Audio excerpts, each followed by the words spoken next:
வறுமையை அகற்றும் அன்னாபிஷேகம். உலக உயிர்கள் அனைத்திற்கும் படியளப்பவர் சிவபெருமான்.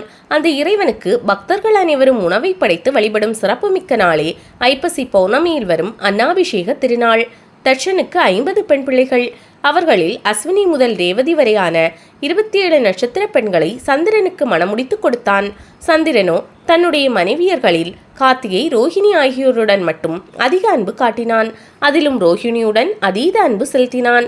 இதனால் மற்ற பெண்கள் அனைவரும் தன்னுடைய தந்தையிடம் இது பற்றி கூறினார். தன் மகள்கள் அனைவரையும் ஒன்று போல் பார்க்காததால் சந்திரன் மீது கோபம் கொண்ட தட்சன், ஒளி பொருந்திய கலைகளை பெற்றிருப்பதால் தான் நீ இப்படி நடந்து கொண்டாய். உன்னுடைய கலைகள் ஒவ்வொன்றாய் தேய்ந்து போகட்டும் என்று சாபமிட்டார். அதன்படி தினமொரு கலையாக சந்திரனின் கலைகள் தேய்ந்து வந்தது.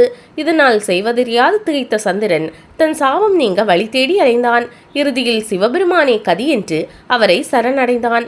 அப்போது சந்திரன் கலைகள் பலவும் தேய்ந்து 3ஆம் முறையாக உருமாறி நின்றான்.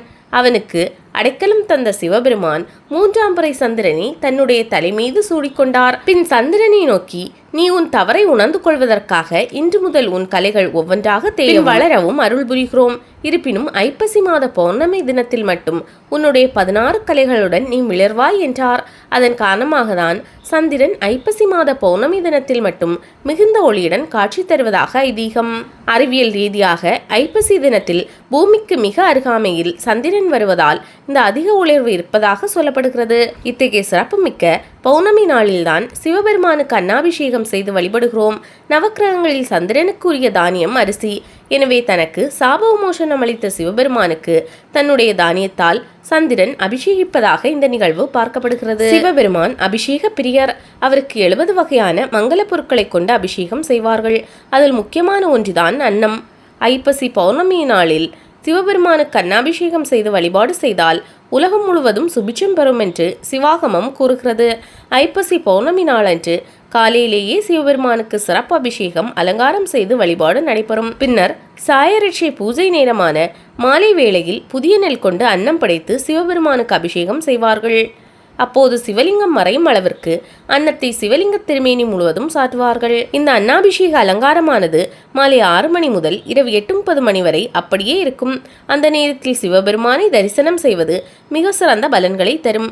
இரவு 8:30 மணிக்கு மேல் அன்னாபிஷேக அலங்காரம் பிரிக்கப்பட்டு பக்தர்களுக்கு பிரசாதமாக வழங்கப்படும்.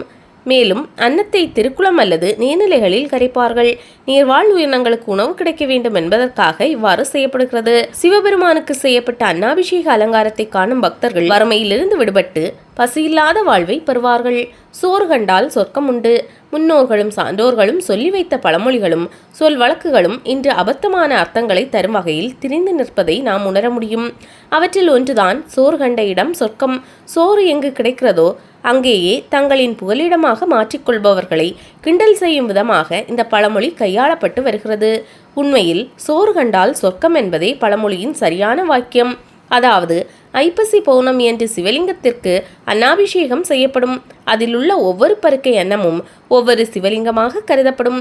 எனவே அன்றைய தினம் சிவலிங்க தரிசனம் செய்பவர்கள் கோடி சிவலிங்கத்தை தரிசனம் செய்ததற்கான பலன்களை பெறுவர். மேலும் அன்னாபிஷேக தரிசனத்தை காண்பவர்களுக்கு மோட்சம் கிடைக்கும் என்பது ஐதீகம். இதனைதான் சோறு கண்டால் சொர்க்கம் என்றும் முன்னோர்கள் சொல்லி வைத்தார்கள்.